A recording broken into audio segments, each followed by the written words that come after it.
രണ്ടാം പിണറായി സർക്കാർ അധികാരത്തിൽ എത്തിയതിൻ്റെ പ്രധാന കാരണമായി പ്രതിപക്ഷം ഉന്നയിച്ചിരുന്ന പ്രധാന വിഷയം കിറ്റ് വിതരണം അടക്കമുള്ള അവസാന നിമിഷ സർക്കാർ ആനുകൂല്യങ്ങളായിരുന്നു.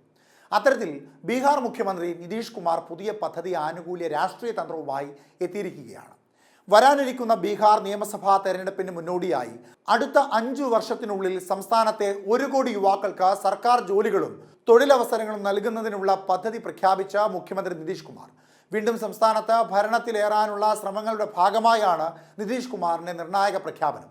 2020-2025 കാലയളവിൽ നിശ്ചയിച്ചിരുന്ന മുൻ ലക്ഷ്യത്തിന്റെ ഇരട്ടിയായി 2020-2025 കാലയളവിൽ 50 ലക്ഷം യുവാക്കൾക്ക് തൊഴിൽ നൽകുക എന്ന ലക്ഷ്യം കൈവരിക്കുവാനുള്ള പാതയിലാണെന്ന് മുഖ്യമന്ത്രി വ്യക്തമാക്കി. 10 ലക്ഷം യുവാക്കൾക്ക് സർക്കാർ ജോലിയും ഏകദേശം 39 ലക്ഷം പേർക്ക് തൊഴിലുകളും ഇതുവരെ നൽകിയിട്ടുണ്ടെന്ന് അദ്ദേഹം പറയുന്നു.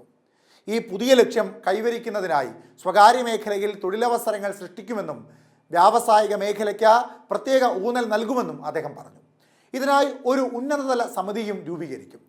എക്സ് പോസ്റ്റിലൂടെ ആയിരുന്നു നിതീഷ് കുമാർ സംസ്ഥാന തെരഞ്ഞെടുപ്പിൽ നിർണായക കാര്യമായി മാറിയേക്കാവുന്ന പദ്ധതി പ്രഖ്യാപിച്ചത്. സംസ്ഥാനത്തെ 10 ലക്ഷം യുവാക്കൾക്ക് ഇതുവരെ സർക്കാർ ജോലികൾ നൽകിയിട്ടുണ്ടെന്നും ഏകദേശം 39 ലക്ഷം പേർക്ക് തൊഴിൽ നൽകിയിട്ടുണ്ടെന്നും 50 ലക്ഷത്തിലധികം യുവാക്കൾക്ക് സർക്കാർ ജോലി തൊഴിൽ നൽകുക എന്ന ലക്ഷ്യം തീർച്ചയായും കൈവരിക്കപ്പെടുമെന്നും അറിയിക്കുന്നതിൽ എനിക്ക് സന്തോഷമുണ്ട്.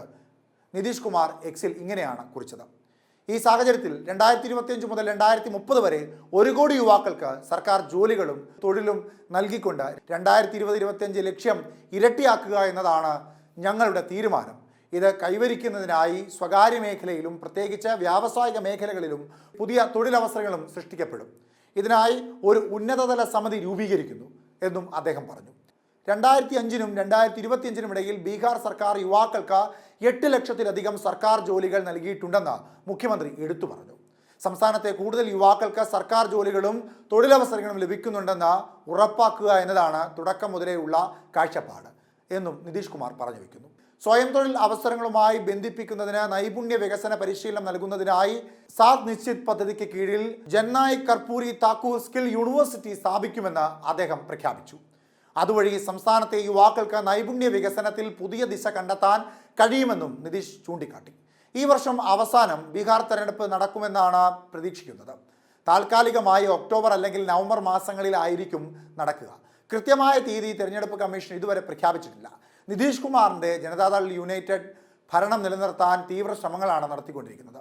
അതുകൊണ്ട് തന്നെ ഈ പദ്ധതികൾ വരാൻ പോകുന്ന തെരഞ്ഞെടുപ്പിൽ അദ്ദേഹത്തിന് ബലം നൽകുമെന്ന കണക്കുകൂട്ടൽ കൂടി സ്വാഭാവികമായും നിതീഷ് കുമാറിനും അദ്ദേഹത്തിൻ്റെ പാർട്ടിക്കും ഉണ്ടാകാം.